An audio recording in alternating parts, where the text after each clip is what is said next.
Hey, kembali lagi di channel kesayangan kita semua, channel Ablem TV.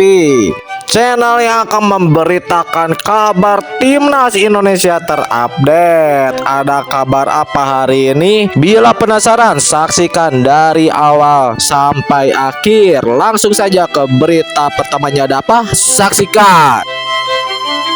Mengejutkan, Ketua Federasi Sepak Bola Malaysia mempertanyakan kemenangan timnas Indonesia atas Myanmar. Menurut Hamidin, bagaimana bisa Myanmar kalah dengan skor tipis dengan pemain timnas Indonesia yang rata-rata usianya adalah umur 20 tahun. Seperti diketahui, timnas Malaysia ditahan imbang oleh Kamboja. Menurut Mimin sih, daripada komentari negeri yang lain, mendingan introspeksi dulu aja pada diri sendiri. Tak hanya itu, media Vietnam sebut Indonesia ancam Vietnam setelah menang 1-0 atas Myanmar di Piala AFF 2024. Media Vietnam Soha Vien menyebut timnas Indonesia telah mengancam timnas Vietnam setelah menang 1-0 atas Myanmar di matchday pertama di grup B ASEAN Mitsubishi Electric Cup 2024. Soha menyebut kemenangan atas Myanmar menunjukkan timnas Indonesia bukanlah tim sembarangan di ajang yang dulunya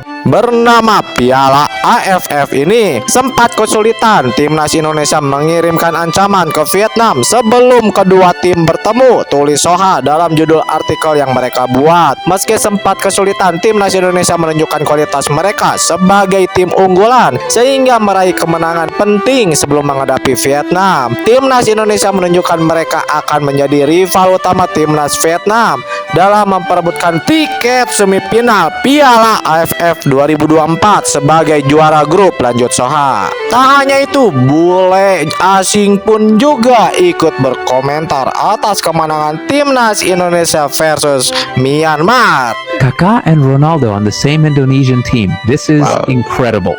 Indonesia kicked off their first match of the tournament against Myanmar, and it wasn't the easiest match. No, okay, so just for those out there to level set, of course, the European contingent is not here for this tournament, right? So there's basically two of the players that we've come to love. I would include Arhan in there too, maybe. So three of the players that we're like used to seeing, which is Marcelino Ferdinand and Rafael Struijk. But Rahi, this was a different look for the Indonesian team, and it wasn't easy to get this victory. It wasn't. It's not a team that's played together right in this format. They may take some time to grow into this tournament. It wasn't a pretty game. It wasn't a great performance. And ultimately, Roy, they relied on the thing that's been a deadly weapon for them of recent days. It's that long throw-in. That thing is dangerous. It again leads to the goal. I believe it was off a long throw once again. Yep. Sometimes you need that, Roy. Sometimes you need these little differences, and that was the difference. They were the dominant team, but they didn't create enough chances, in my opinion. Yeah, they were the better team. I hesitate to use the word dominant team. I didn't feel either team was overly dominant, but they were the better team. Indonesia was the team that deserved to win this game. We got to see our boy Marcelino, and we also learned, boys, that Indonesia has two world-class players. Did you know this? Did you guys know this? Marcelino himself, yeah? Marcelino, obviously. They have Ronaldo on their team. And they have Kaká, who seems to have gone back in time because he's 17 years old now. He started at forward. Kaká and Ronaldo on the same Indonesian team. This is incredible. Supporter Myanmar malah marah-marah setelah menelan kekalahan melawan timnas muda Indonesia. Bukan hanya marah, supporter Myanmar pun juga mencemooh dan berperilaku yang tidak sopan kepada pemain timnas Myanmar. Salah satunya tertuang di video ini.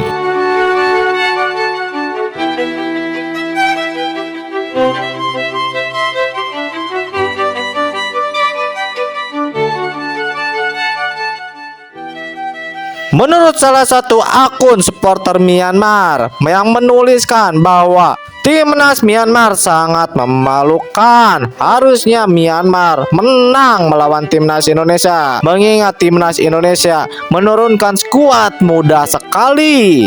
Sebelum kita lanjut ke berita hot newsnya, alangkah baiknya subscribe terlebih dahulu. Terima kasih yang sudah subscribe. Semoga kalian sehat selalu, rezekinya pun lancar.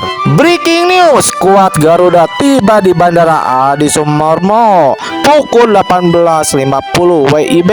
Rafael dan kawan-kawan menempuh perjalanan cukup panjang dari Yangon ke Solo dengan 2 kali transit. Besok pemain akan langsung melakukan official training di Stadion Manahan untuk persiapan menghadapi Laos 12 Desember 2024. Rafael Strike berkomentar setelah mengalahkan Timnas Myanmar. Kalahkan Myanmar, Rafael Strike. Harusnya kita bisa lebih banyak cetak gol. Namun demikian ditegaskannya, ia tetap bersyukur Merah Putih memetik 3 poin di laga perdananya. Kita harusnya bisa menang dengan skor lebih besar, tapi 3 poin, ucap Strike singkat usai laga berakhir. Resmi, PSSI melaporkan permainan kasar Myanmar ke Timnas Indonesia, akan mengirim surat ke AFF. Tak terima lihat permainan kasar Myanmar ke Timnas Indonesia, PSSI kirim surat ke AFF. Ada 2 kejadian keras dari Myanmar ke pemain Timnas Indonesia yang diingat oleh Sumarji.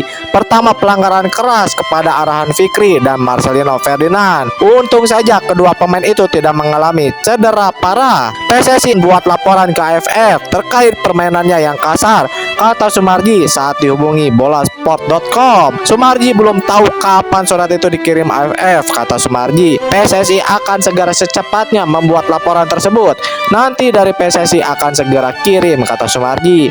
Dalam surat itu Sumarji akan melaporkan permainan kasar Myanmar ke AFF. Tidak ada sanksi yang diminta Sumarji kepada AFF untuk menghukum Myanmar. Hanya saja surat itu setidaknya bisa menjadi pelajaran bagi Myanmar agar tidak bermain kasar. Setidaknya dalam sepak bola harus ada sikap fair play, yang intinya ini buat perbaikan di AFF. Sepak bola itu akan dibutuhkan fair play. Setuju banget sih, tadi malam emang tarkam banget. Ditambah VAR pun juga mati. Waduh, inilah kelasnya Piala AFF. Coach Sintayong pun juga berkomentar terkait laga perdananya di Piala AFF. Kami tidak punya cukup waktu untuk mempersiapkan diri dan juga tidak ada laga uji coba yang memadai sebelum kompetisi ini dimulai. Jadi menurut saya performa para pemain sebenarnya lebih baik dari yang saya harapkan. Yang menuntut juara, waduh, mikir dulu aja deh. Ngelihat tim ini bisa bersaing aja udah bersyukur. Isinya para pemain muda dan 60% adalah pemain debutan di timnas senior. Yuk kita nikmati setiap laganya tanpa membebani ekspektasi. Kita beralih ke kabar lain. Indonesia memasukkan bidding untuk menjadi tuan rumah tunggal Piala Asia 2031. Kita terakhir kali menjadi tuan rumah ajang itu tahun 2007. Itu pun bersama 3 negara Asia Tenggara lain. Artinya kami ingin menjadi single host di ajang bergengsi itu. Terlebih kita pernah menjadi tuan rumah Piala Dunia U17 tahun lalu. Sehingga dari segi kesiapan panpel dan fasilitas, stadion berstandar FIFA sudah terpenuhi, ujar Erick Thohir. Semoga saja Indonesia terpilih menjadi tuan rumah Piala Asia 2031. Resmi, Australia siapkan Sydney Football Stadium untuk laga melawan Indonesia.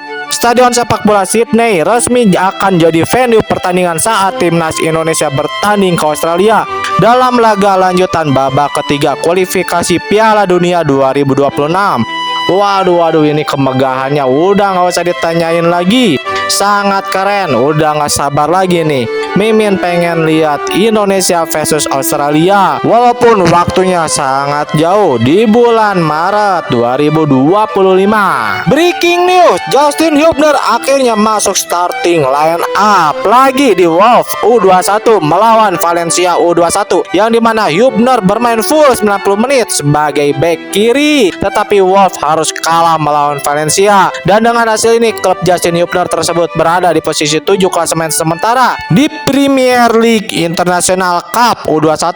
Tetapi menurut admin, Justin Hubner tampil sangat bagus dibandingkan teman satu timnya, dikarenakan defense serta passing Hubner menunjukkan kualitas dia lebih tinggi dibandingkan teman satu timnya yang masih salah umpan dan mudah kehilangan bola. Oke, cukup sekian kabar timnas Indonesia terupdate hari ini. Terima kasih yang sudah mantengin dari awal sampai akhir. Kita berjumpa lagi di lain waktu. Jangan lupa ya, tinggalkan jejak like, komen, dan subscribe-nya. Jangan lupa juga tekan tombol loncengnya biar nggak kelewatan kabar timnas Indonesia terupdate. Semoga kalian sehat selalu, rezekinya pun lancar. Sampai jumpa, bye bye.